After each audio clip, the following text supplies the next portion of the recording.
Welcome, everybody, to another edition of Keep the Line Moving, the podcast designed to talk about leadership, life, and inspiration. I am your host, Chris Gargano. Our topic this week is the art of teamwork.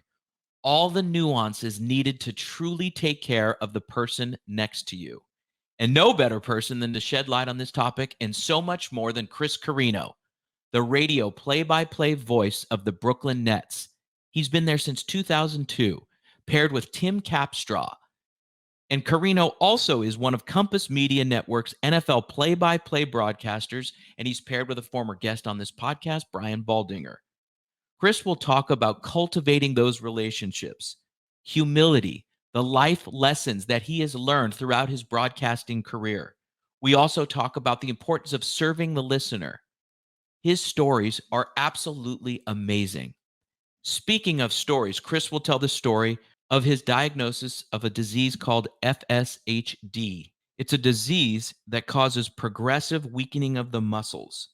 And through that experience, Chris has created the Chris Carrino Foundation. And we will have all that information in the show notes for you. The conversation begins now with Chris Carrino. All right, Chris, it is great to see you. Basketball season, my friend, is rapidly approaching. Tell me about what it feels like this time of year, as you get a little bit closer to that October 25th Cleveland Cavs game. How does it feel for you? I have seasons within my own life. I get some downtime in the summer. I ease into it with football season, a kind of a once a week routine. And then it hits you like a tidal wave in late October, and it takes you there until about, April or May. So, yes, I have mixed feelings about this time of year. It's something I look forward to, but it also is something you have to ramp up to. And there's certainly it's certainly an interesting time of year for me, for certain. You have to ramp up twice, and football comes a little bit before basketball. But how do you psychologically do it? You kind of alluded to it there. You did. But what is the prep? See, as broadcasters, as you look at this, you see it differently than the fan does. The fan is probably Yeah. wondering, how does he prep? How do you start to, dissect rosters in the NFL? And then obviously for your Nets job, but how do you do it? And when do you start to really get into it in earnest to make sure you're ready for that kickoff? And your first game was the 49ers Steelers. Yeah, you can't. It's sort of like being a player. I remember talking when I was young in my career. We had a veteran player named Johnny Newman for the Nets who would come in, and I remember talking to Johnny one time, and he was a guy that was playing into his late 30s, and he said, the if you wait to training camp to get in shape, it's too late. You have to start preparing in July, getting in shape. And I think the same thing with when you're dealing with preparation for doing a football season, a basketball season, you can't just ignore it all summer and then all of a sudden the week before the game go, oh, let me see what's going on in the football world. No, like throughout the year, and the NFL and the NBA, they have become year-round events. There's never really an off season anymore. And now when the sports start to overlap for me, when I start to get basketball and football season in, that's when it can get a little hairy because you don't, it's like when you have the week to prepare, you'll spend the week preparing. When you have 3 basketball games thrown on top of a football game, now you have to really compartmentalize your time and say, all right, I know I have Monday of this week where I have no game. I'm going to use that time now to double up. Where I used to just kind of take my time and prepare for one team in a football game, I'll throw both teams in there and I'll go work a little later into the night, knowing that on the game days of basketball, I'll have those mornings where I can put together my prep for those. They don't take as long because there's less players to deal with. And then sometimes it might be the second or third time you're seeing a team, so there's less prep that way. But just like I tell my son who's in college right now, trying to deal with classes, and he's doing college games and he's doing college shows. You have to look at your week and compartmentalize and say, I have an hour window or 2-hour window there where I can get this team done or that team done or study for that test or do that paper You have to do that. You have to set it all up. I'm not one that's really rigid. And I think that's another part of, and I'm sure we're going to get into this in my personal life and everything that goes on there is I think if you're too rigid, then what happens is when something unexpected gets thrown in there, it can throw your whole week off. So you've got to be flexible enough to say, all right, I know when I've got some time, I know I've got to prepare for these things, but do it all that if something else gets thrown in or I have to change something, it doesn't throw me off my game. And I think that's a big key to resiliency and preparation and how you approach, being busy at this time of year. Chris, on this podcast and throughout my life and career, I have been around people like yourself that are at the top of their profession, and they exude this combination of talent, hard work, and then there's a flow about them where they're just in the right place. They're just meant to be doing what they're doing. I'm complimenting you now because you deserve it. You're one of those people. I've been around John Miller, the Hall of Famer of the San Francisco Giants, Mike Krukow, Yeah. Dwayne Kuiper, Greg Papa. I can go on and on in your business, right? Yeah. These people that are just unbelievable. They're all just, they flow because the hard work is real. That's real. So my question to you is this: when did you realize you loved this profession and therefore making the hard work a little bit easier Yeah. because of that love? When did that happen? Um, I guess you could say that back when I was around 10 or 11 years old, my father had worked a recording engineer for a little while, and he gave me a tape recorder and a bunch of blank cassettes, and he said, "Have fun with it. Just record your voice, do stuff with it," you know. And I was a huge sports fan as a kid. I mean, sports was probably the biggest thing in my life when I was a little kid. Um, and I would turn the sound down on the TV and I would call games into a tape recorder. And I think, if you could make a career of something and be doing something for a living, when you're in your 50s that you did for fun when you were 10, 11 years old. I mean, I think that's kind of like winning the lottery, I guess, at some point. Um, but then what I realized was that as I got a little older, I did a lot of public speaking. I would read at mass, um, and when you do that, I think there's a it, it- something hits you. Either it terrifies you or you love it, and I loved it, and I knew that I wanted to make that a part of whatever I did with my life. When I went to college at Fordham, I went to sign up for a workshop at the radio station the first week I was there. And sports was one of the choices. I originally got up there think maybe news, and then I saw sports. I went, "Wait a minute. Wait, I can do sports here? I could," and yeah, you sign up for a workshop. They did a talk show. We did games, play by play. And then it all started to hit me like, "Wait, let me see what this is about." And the first workshop, there was a man there that he was the broadcast coach, and his name was Marty Glickman, who's a legendary broadcaster, and in fact, invented basketball on the radio. And I sat in the back of the room, all these, seniors and juniors in the class, and I just kinda went in, and I'm a little freshman, I went to the back of the classroom, and I just listened to Marty do his workshop, and then he listened to tapes, and I realized 2 things. I said, Number 1, this is what I wanna do. I wanna be a play-by-play announcer." And number 2, I don't really know what that involves. I have to come and listen to this man every week. And that's when I learned the craft of painting the word picture and how you describe things and consider the listener, and that everything you do is for the listener. How is it sounding to them? How are you serving them? It's almost like a service that you're providing. You're in the service industry. And once I started looking at it that way, it changed my perspective on what it was, and then I realized that I had a talent for it, and, I won some awards in college and, got out and then started on a career that, is very challenging, but also rewarding But in the same time, though, Chris, I'll say this. I think a lot of what we're alluding to with the hard work that's involved, the behind the scenes stuff, um, you have to love the process.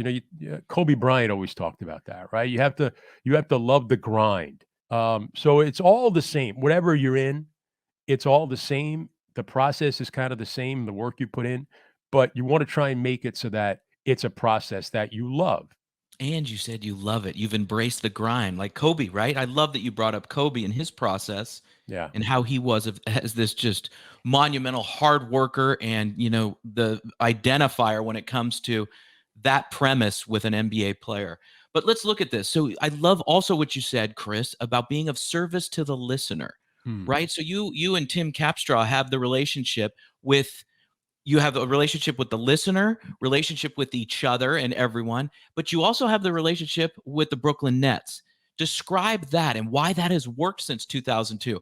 Describe how you the two of you obviously, but you have your own individual relationship. Has there been such a synergy going forward for all these years? The relationship with Tim and I is, I think, a real lesson for broadcasters. I mean, we've been a duo now. We're gonna be starting our 22nd season together. And I think in the New York area where there's 9 professional teams, as you know, have been in with the Jets, um, there are a lot of broadcast teams in this area, and it's the best of the best in this area. And I think only Mike Breen and Clyde Frazier, I think, have been together longer than Tim and I. So when you look at why it works, I think first and foremost is that Tim and I have incredible respect for one another. Um, we respect each other's talents. We respect how we can bring out the best in each other. Tim is a great hype man. Tim is always telling me how great I am, and always I love it when you do that. That was great when you did that. And I try to return that to him. And that's where the respect comes in. I also think there's a big part of it is humility. I think that I try and be humble as a broadcaster. I think Tim is the most humble person I've ever met in my life. So, you're never trying to steal the spotlight from each other. And if you talk about serving the listener, I think you have to serve your partner. It's like a marriage. What can I do to help you? Tim, we're in a basketball season. It's like a long conversation. It's 82 games. It's 3-4 nights a week. Second quarter of an NBA game in the middle of January is not that urgent. So how do we keep the guy in his driving the 18-wheeler on the New Jersey Turnpike interested? Well, that becomes more of, we'll talk about things outside of sports, or we'll get into conversations that don't have anything to do with the game, um, because we're just keeping people interested. So I think all of that, again, it comes back to what Marty Glickman said, his mantra, and I still have this in my head every broadcast. And he would say it in that deep baritone mix of Brooklyn and America that he had. Consider the listener. That was it. Consider the listener. And I think you have to do that at all times. This podcast is Yeah. about leadership and inspiration. You said that Tim is your hype man. And what you're saying there is, and I want you to say it, which is, no matter what, he's got your back. How important is that to know that someone that you're working with 82 nights a year on the road, on the bus, plane delays, this, that, and the other, out to dinner, all these different elements, that this individual has your back. Please Yeah. describe how that feels for, young broadcasters or folks just, wanting to have allies in the workplace. Well, this is a life lesson as much as it is a broadcasting lesson, Chris, because you're going to deal with relationships in your life, and they have to be cultivated. They're not automatic. You don't just show up and do your thing and ignore the other person and expect that they're going to have your back and expect that you're going to have that great relationship that's going to last decades. Um, it's like when you're dating someone, right? I mean, it's you have to get to know who they are. You have to get to know what they're about and how you can enhance that. And then they will turn around and do the same for you. So it's like any great friendship relationship. You have to cultivate that with your partner.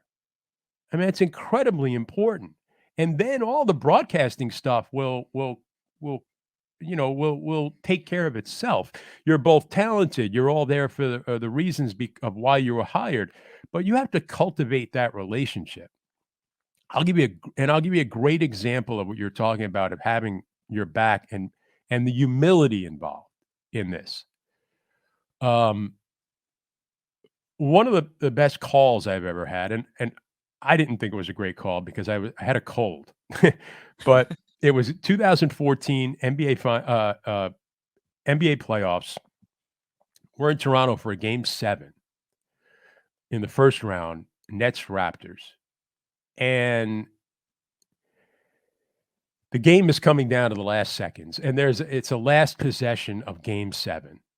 And the ball gets inbounded, and Kyle Lowry takes in the paint, and we're sitting courtside in a spot that we don't normally sit in Toronto because there was no local TV because it was a national broadcast. So they moved the radio to where local TV would be. So I was in an area that was a little different.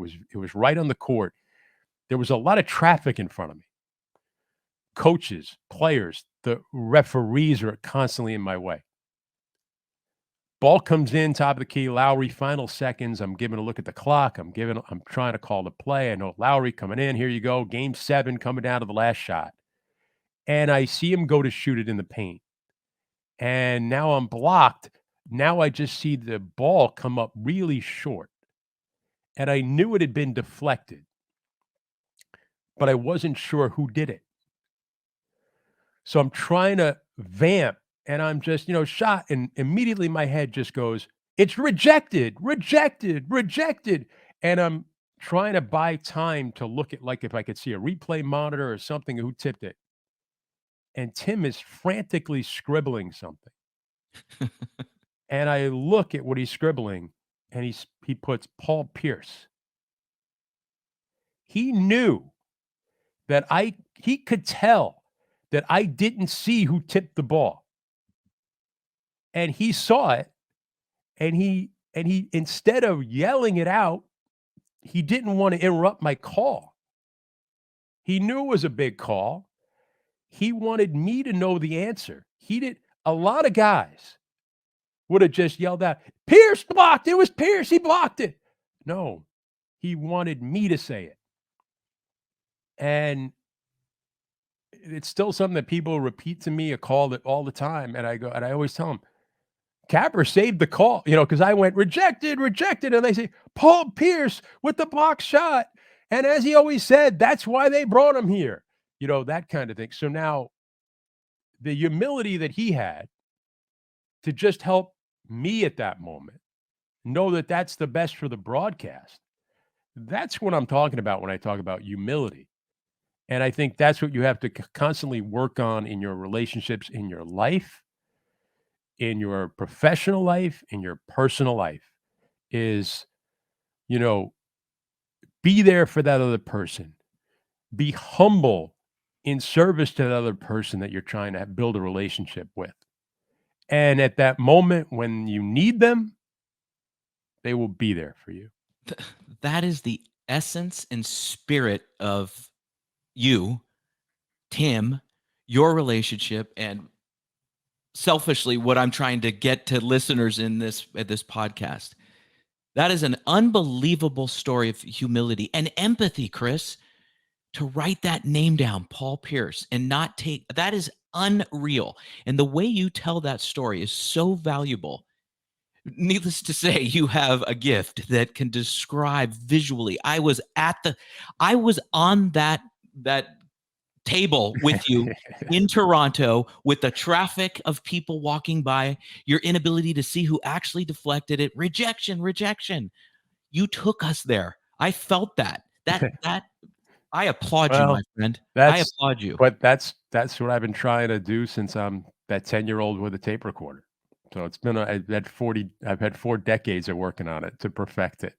Jeez. You sure have. Listen, and here's where I want to go next with this. You are so good at your craft that it has allowed you to speak about something that's very important to you, the Chris Carrino Foundation, and that part of your life. How has that been since you launched the foundation in 2011? And as your popularity, the Nets, becoming in the forefront, moving to Brooklyn, and all the ancillary benefits of being a play-by-play radio voice of a prominent franchise, now your message is really resonating, and we're all behind it. Thank you.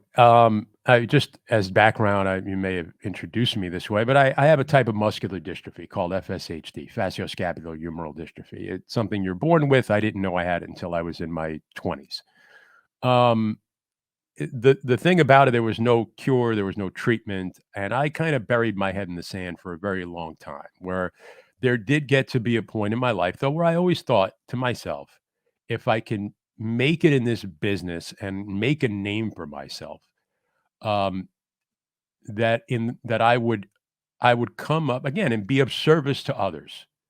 I thought about a young kid who might get diagnosed and think that his life was over or that he couldn't achieve the things he wanted to achieve, and maybe if my story can help a person, a few people, then it was worth now me coming forward and talking about it. And I didn't just want to come forward and talk about it for the sake of doing so, as if I was looking for some sympathy or attention. I want to have a mechanism in place where now when I did do an interview or someone does a newspaper story about it, there's now a mechanism in place where we can raise money to give to research because I had identified that that was a need. I felt like it was a need to put a human face on this disease and put my name on it. And that could help people and help us raise money and help kind of market the disease to people because that's what you need to raise money and then to give it to researchers and then they develop some breakthroughs that become pharmaceutical companies getting involved and then you have a drug comes to market and that's how diseases are treated and cured. So I identified that and that's what we needed to do. So now I was going to combine, you know, it was my wife, Laura, who one day I was around 2010.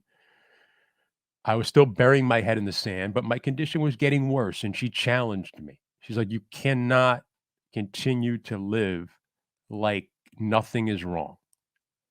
You can't keep burying your head in the sand.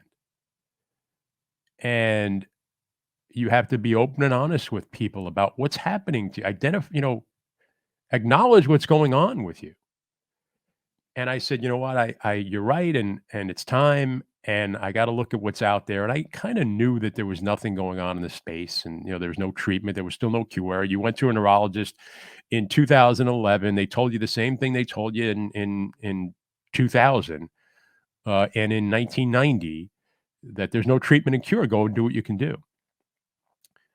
So, I had that mechanism in place with the foundation, and I came out and told my story, and realize that the gift that I have as a speaker and as a communicator, that's what I had to utilize to get this message out. I'm very open. People contact me. It's easy to find ways to get in touch with me, and I speak to patients. I speak to parents. Um, I speak to researchers. We raise money. We've given over $1 million away to research. We've made incredible strides. We have uh, we've funded things that resonate with researchers around and labs around the world, and that all comes down to me. Um, I always say it's the most selfish thing I've ever done because I'm trying to cure a disease for me, It just is like, sports is kind of, it's just the sports broadcasting stuff it's selfish because I love being in the arena and I want to be there and it's exciting. But again, I'm of service to the listener. Same thing. I want a cure for me, but I'm of service to the people in the community and I want to help them. Chris, okay, so there's a lot of people out there. To be a professional broadcaster in any sport, right? Let's just talk sports broadcaster. It takes courage. Yeah. It also simultaneously takes courage to launch your foundation, and from the help and the pushing in a great way from your wife back in 2010 to launch in 2011 the foundation. Both areas require tremendous courage. You've done both of them. What advice would you give somebody who's hesitant or just ready to make that next step? It takes courage to make that decision to now present yourself in a way that's not the way you planned. It's scary. You worry how now the world is going to look at you. But you do it because you know it's the best thing for you, and it's the best thing for the people around you. And for me, the worst part were the years leading up to it where I didn't have the courage to actually make that decision. So what happened? It affected my personality, I think. I was avoiding things that I love to do because I was scared to go out and show people that I needed to, I needed a mobility device. And then once you finally face the thing that was your greatest fear for so long, what do you realize? This was nothing I should have feared. This actually has made my life better. This has not detached me from the world. This has helped me reconnect in a way that's allowed me to be more myself. So you may be thinking I'm working in whatever government and I really want to do something else. This is a tedious job and I really want to go be a fireman. But how can I do that now? That's my identity now is this certain profession, but it's not fulfilling me. This other thing, what are they gonna think if I make this pivot? But no, what you realize is that if that's really your passion and what you want to do, what the fear, it's really superficial. Have the courage to go out and do what it is that you're passionate about, because then you're going to be more of yourself. It's going to benefit you in every relationship that you have in your life. You're going to be more of who you are. Not that I wasn't the same person, before I started using a mobility device, but it now relaxed me to be more of who I am day to day. And I don't know if that hopefully that would resonate with anybody that's listening right now. You know, whatever it may be, whatever your, courage is just doing hard things. It's just doing hard stuff. And life is hard. I my life has been made a lot harder by FSHD. My career has been made infinitely harder by FSHD. But if something's important to you, then you will have the courage to do hard stuff. That would be my message. All right. You ready for all-star moments, Chris? Okay, let's go. Let's go. These are first thought, best thought. Here we go, my friend. I'm going to give you 6 questions because the 7th one doesn't really apply to this. So here we go. 1, how do you deal with adversity? Well, okay. First thought is just get comfortable being uncomfortable.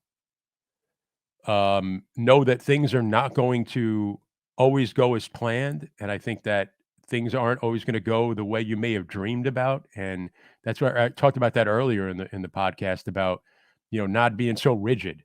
Know that things are going to come out of nowhere, and you've got to be flexible So I think flexibility, one thing about living with FSHD and living with a disability is you are constantly trying to find new ways to do things.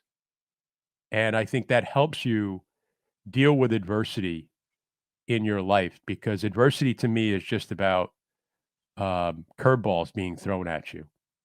And you just got to learn to stand in there and learn how to hit the curve. 2, how do you give yourself fuel? Sleep. I don't cheat my sleep. I'm not afraid to tell you that I don't get up at the crack of dawn. I know Ben Franklin said to be like, um, a success in life, like you got to get up before the sun. He didn't work in the NBA. I'm not afraid. My hours get weird. I get home from cities at 2 in the morning, 3 in the morning, 4 in the morning. I'm not afraid to get my 8 hours. You got to do it. If I notice that if I don't get enough sleep, uh, I don't have a great day. And I gotta have a great day. I gotta get my sleep. That's one thing. The fuel. The other thing is just, you know,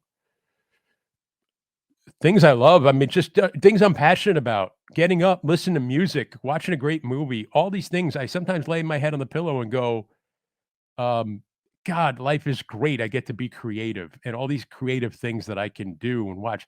In this century, you can never be bored, right? That all juices me up. Talking to you juices me up, Chris. I It's love all that. fuel. Check, check, check, check, and check. I love it. All right. Okay. Here we go. What does never give up mean to you? Always find a way to get the things done that you want to get done. That's it. I always, there came a point, talking about with Tim Capstraw again, where, when I knew that it was coming, I was going to need to use a mobility device. Like, how is this going to complicate life on the road? And am I going to have to, is this going to now stop me? Am I not going to be able to travel? And he just said, well, you're not going to quit. We'll figure it out. And we figured it out. How do we get our chair on the road? And even there's a certain chair that I use that I like, that at home, that makes my life easier. Well, the Nets equipment manager figured out a way to build a case so we can take it with us in the plane with the equipment, so it doesn't get damaged.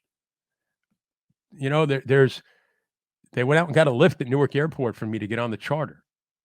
Like, there's ways to you figure stuff out, and that's what never give up means to me. It's not just a slogan. It's the work. Again, goes back to the work. Figure it out. You could, if you really want it bad enough, you could figure it out. Yep. 4, what is the value of collaboration?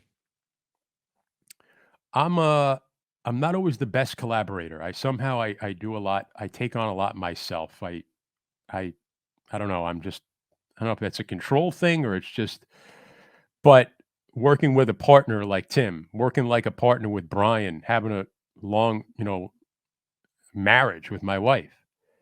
Um, Sometimes you always think that there's a best path forward, and then someone comes along and hits you with an idea that changes your whole outlook. So you may think you think of everything, but then there's always somebody that will remind you that there's maybe something you didn't think about. And collaboration, I think, is about having your back. Like you talked about that, right? Um, I worked a game this year by myself for the first time because Tim went and did TV. And the thing you realize is that when you have a partner, it's not so much that you have to share the time with them on the air, but they may see something you missed. And when you're working alone, you don't have that. So to me, collaboration is very important to make sure that you're seeing everything you're supposed to see. Perfect story. Last one. Describe yourself as a leader in one sentence. I try to be a good example for people. That's perfect. Right? You wanted one sentence. It's the first time you've got me to stop at one sentence. That's right. You caught me by surprise, but that is perfect. You try to be an example. That is outstanding. Thank you very much. Best of luck this season, and you will be a repeat guest if that's okay. Anytime, Chris. Thank you. Thank you. And we thank Chris very much for being on the show. My number one takeaway is this premise: being part of something greater than yourself. That was the essence of the conversation we just had with Chris.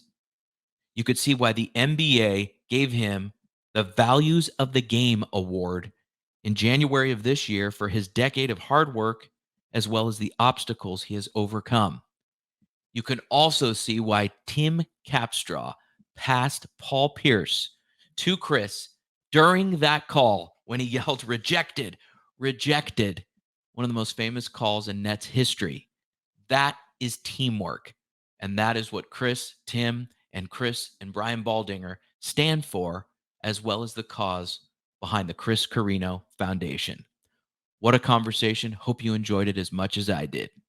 We will see you next week on Keep the Line Moving. For our podcast producer, Jack Radutsky, I am Chris Gargano. Take care, everybody. Every week, you hear guests on this podcast talk about some of their biggest leadership challenges. As a leader, you want to make an impact on those you lead and reach your organization's goals, while also optimizing your time management. Wherever you are in your leadership journey, we could all use some help. This is what we focus on with our group and individual coaching services.